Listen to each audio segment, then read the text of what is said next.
మిమ్మల్ని ఇచ్చిపెట్టే ప్రశ్న లేదు.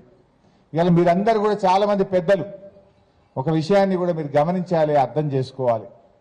నేను మొదట్లోనే చెప్పాను, కేసీఆర్ గారి పాలన ప్రజల చుట్టూ ఉంటే రేవంత్ రెడ్డి పాలన మొత్తం భూముల చుట్టూ.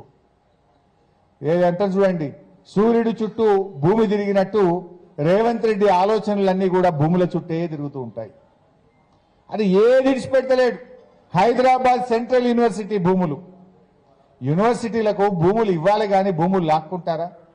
హెచ్సియు భూములని 400 ఎకరాలను అమ్మకానికి పెట్టినాడు.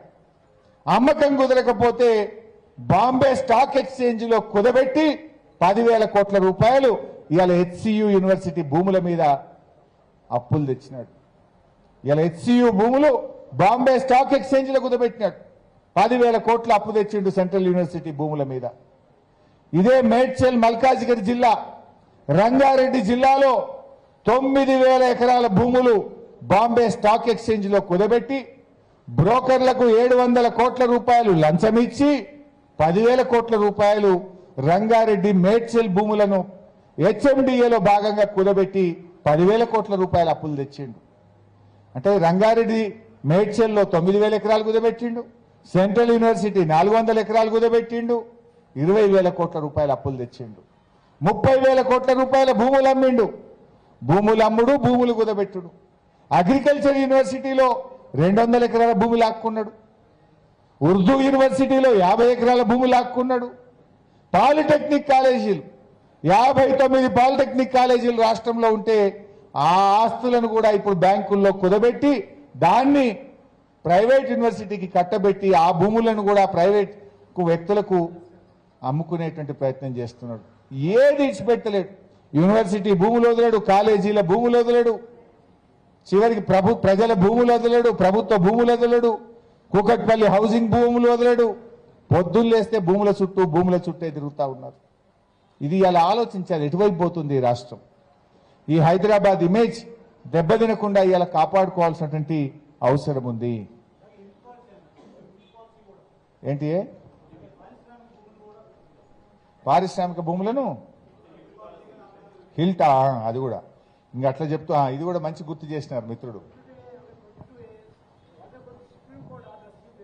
Yes yes I will explain. Health policy, ఆ హిల్ట్ పాలసీ ఏంటో మీకు తెలుసు. ఇలా ఈ చుట్టుపక్కల జీడిమెట్ల కానీ సనత్ నగర్ కానీ కొన్ని పారిశ్రామిక కార్యాలయాలు ఉన్నాయి, కంపెనీలు ఉన్నాయి. దాన్ని కూడా అమ్మే కార్యక్రమం పెడుతున్నాడు 50-50. ఇప్పుడు అక్కడ కుకట్పల్లిలో ఉండే ప్రజలు అక్కడ ఉద్యోగాలు చేస్తున్నారు, కార్మికులుగా పనిచేసి ఇక్కడ జీవిస్తున్నారు. ఇప్పుడు ఆ ఫ్యాక్టరీలను మీరు అపార్ట్మెంట్లు కట్టుకోండి, రియల్ ఎస్టేట్ బేరాలు చేయండి అంటే ఫ్యాక్టరీలు మూతపడితే కొన్ని లక్షల ఉద్యోగాలు కోల్పోయే ప్రమాదం ఉంటుంది. మరి ఆ ఫ్యాక్టరీ మళ్ళీ పెట్టిన తర్వాత ఉపాధి కొనసాగిన తర్వాత నువ్వు దాన్ని తీసేసినా మంచిదే. ఏమనంటే హిల్ట్ పాలిటీ పేరిట కొన్ని లక్షల కోట్ల కుంభకోణం జరుగుతూ ఉంది. అసలు ఈ 22A మా మిత్రుడు ఇందాక చెప్పినట్టు సుప్రీంకోర్టు జడ్జిమెంట్లు, యుఎల్సీలో ఇందాక పెద్దలు జయప్రకాష్ నారాయణ గారు కూడా చక్కగా చెప్పారు, జేపీ గారు. ఏంటి అసలు 2008వ సంవత్సరంలో రాజశేఖర్ రెడ్డి గారు ముఖ్యమంత్రిగా ఉన్నప్పుడు ఈ రాష్ట్రంలో యుఎల్సీ యాక్ట్ను రద్దు చేయడం జరిగింది. అర్బన్ ల్యాండ్ సీలింగ్ను రద్దు చేసినారు తెలంగాణ రాష్ట్రంలో.